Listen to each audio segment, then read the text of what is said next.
Hello, my name is Rachel Costello, and my presentation is on digital photo books and digital scrapbooking.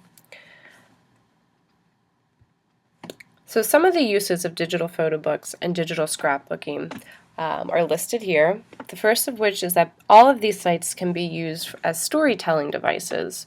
So there are ways in which students can tell a story in many different disciplines and in many different content areas. They can do this by using images that they find online or by taking their own images. Also, these websites can be used for storyboards.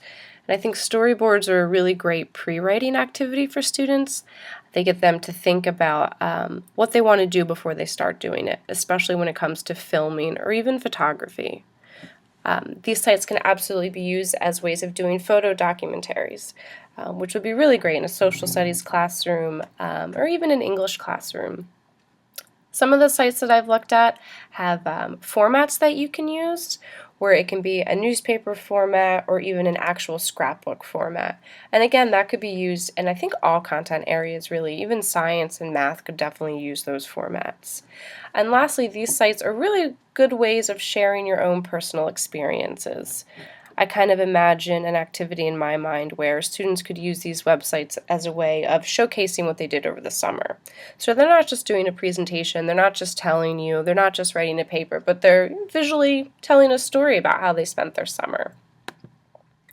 The first website I looked at was Shutterfly.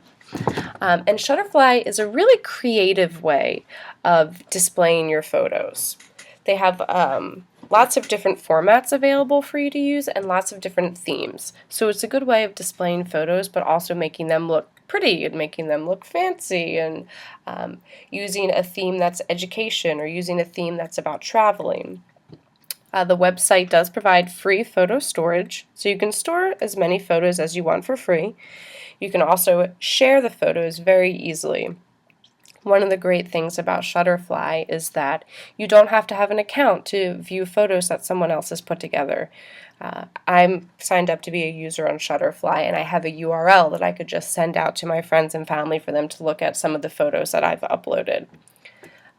Like I was saying, they have a lot of really great formats, one of which is for digital scrapbooking. So lots of kids like to scrapbook at home, and this is a way to scrapbook online. There's this really great spell check feature with Shutterfly as well, where if you are putting in a comment on one of your photos and you misspell a word, Shutterfly will make you go back and relook at that word before you finish editing your comment, which for educational purposes is really great. And then lastly, commenting. You are able to comment, collaborate, share your opinions with the things that you see on Shutterfly. Some of the cons is that Shutterfly does a lot of upselling. They want you to actually purchase those photo books that you make or those scrapbooks they make. They want you to order prints. They want you to have an upgraded membership. So you can still use the site without doing that, but it can get a little annoying from time to time. I also found that the loading time was a little less than ideal with Shutterfly as compared to some of the other sites I looked at. I wouldn't say that the loading time was so bad that I wouldn't recommend using it, but it is something to consider. Also, the photo formatting was a little finicky in some of the sites that I looked at, especially with the scrapbooking option of uploading photos. Sometimes it would distort the photos or it would just mess with the way that the photo looked originally. And lastly, some of the formats and themes that they provide are a little rigid. So if you want to make something look like a newspaper article, you're going to have to use the formats that they provide. You're not able to manipulate where the text goes or where all the photos go.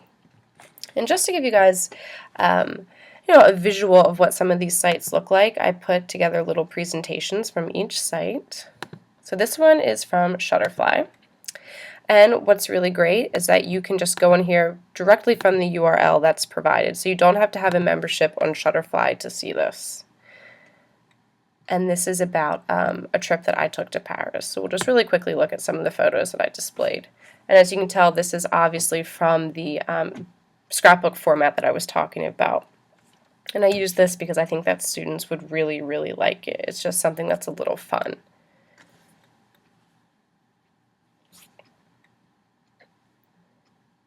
And then on the next page here, you can see how it distorted the photo on the left a little bit. It's not as crisp and clear as it should be. And I'm not quite sure why it did that. I mean, I put a horizontal picture in where it wanted one, but...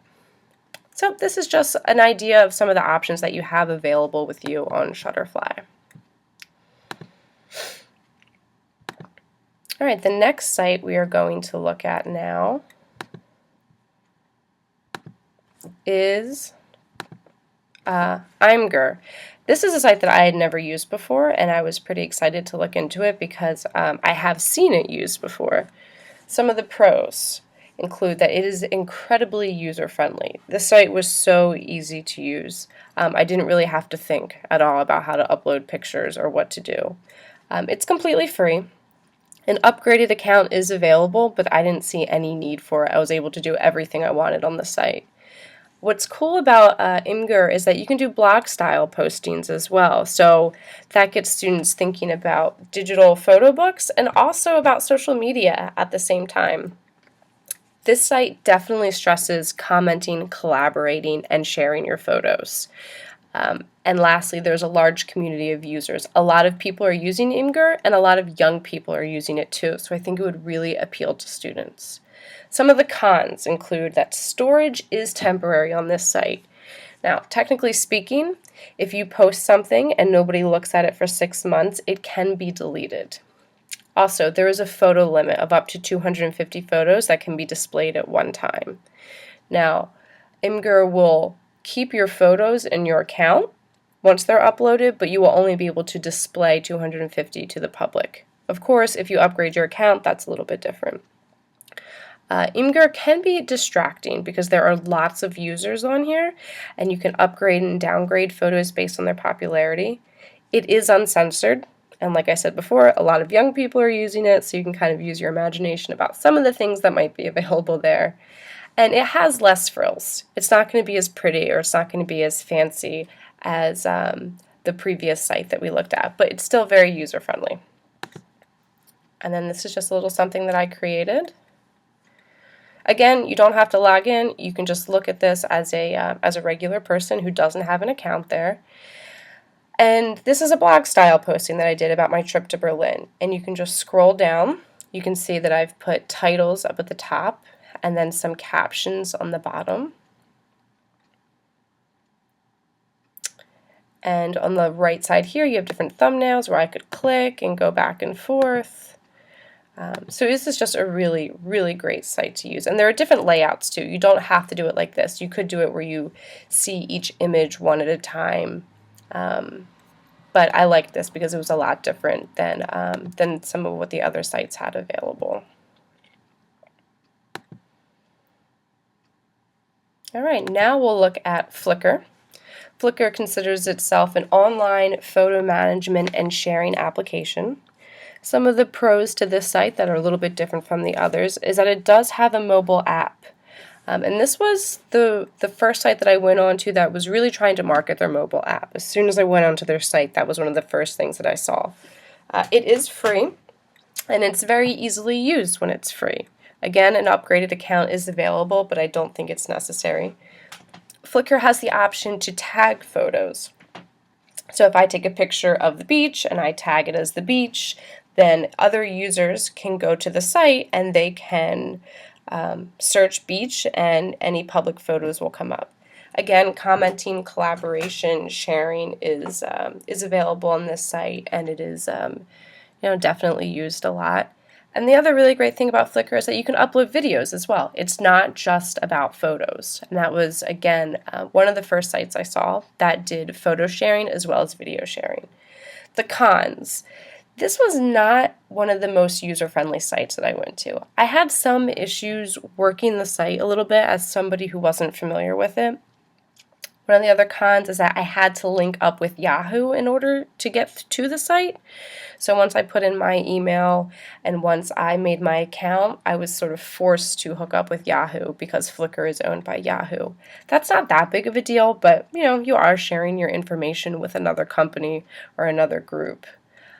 Again, there are less frills to this site, and it seemed like it had the less options compared to the other two that we looked at. And here's just a sample of what some things look like. And this is just the more traditional style of being able to go through and look at things from this sort of standpoint where it's just one photo at a time.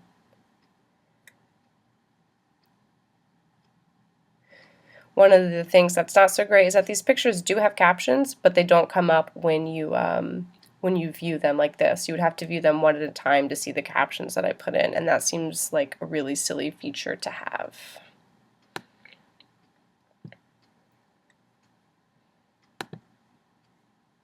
And then lastly, the last thing I looked at was Picasa.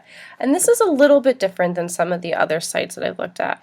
Picasa considers itself to be an image organizer, viewer, and editor. It is owned by Google. And this is a program or an application that you have to download onto your computer. So it is very different than some of the other sites that we just looked at. The pros are that it is absolutely 100% free. You don't have to buy anything, you don't have to upgrade to anything. What you see is what you get. It integrates very well with Photoshop and with iPhoto. Because Picasa is owned by Google, it syncs up with your Google Plus account, so any photos that you have on Google Plus will be on Picasa. It has a face recognition service, so if you are uploading pictures from Google Plus and some of the people in your photos are Google Plus members, then it will recognize them. And much like Facebook, it has the option again where you can tag people in different photos, and you can do different tags based on what the type of photo is. And best of all, it automatically uploaded everything. So as soon as I downloaded this application onto my computer, it went through and immediately downloaded all the photos that I had onto Picasa. It's also really great for editing photos. It's almost like Instagram in that way, where you can manipulate the way that a photo looks pretty significantly. Another pro that I didn't list here, but is really great to think about, is that you're able to back things up sort of unknowingly. So if I were to upload a photo and edit it, and then decide I did a terrible job editing it, but I've already saved it and the original's gone, Picasa actually has a folder of original photos that it always holds on to. So even if you manipulate photos or if you edit photos, they are always secretly saved in this file that's called original photos. Some of the cons, like I said, it is a program, so you do have to download it. So thinking about how this would be used in schools, it would have to be downloaded onto any laptops or desktops that students are using. Another one of the cons is that sharing doesn't work so well with this site. Obviously, if you want to share it with people in Google+, it's very easy. If you want to email some photo books that you've put together, it's easy, but you can't just give people a direct URL like you could do with some of the other sites. Again, there are far less frills than some of the other sites. However, it does have some fun options to play around with that I will show you. All right, and let me come back here and I will show you Picasa. So this is about a trip that I took to Chincoteague, Virginia. Whoops. And what I did here is I actually put a collage together that you can look at. And I think that this would be really fun for students. You could play around with the borders that are here. They don't necessarily have to be white, but I liked the white ones. And I was able to tilt the photos as I want and manipulate them as I want and make them different sizes. This would be really great as a way of doing away with traditional things that we have in school where students have to, cut the pictures out of the collage and paste them together. This allows them to do it all digitally. So you could imagine that they could very easily go online and find photos that they like and put them together in a collage. And then much like the other websites, it does have ways of making photo albums and just viewing them as well, but we've seen a lot of those today. So I figured the collage was something a little bit different. So that's all I've got for you guys for digital photo books and digital storybooks in the classroom. I hope some of these sites have been useful for you and you can think about ways to use them in your own classroom. Thanks.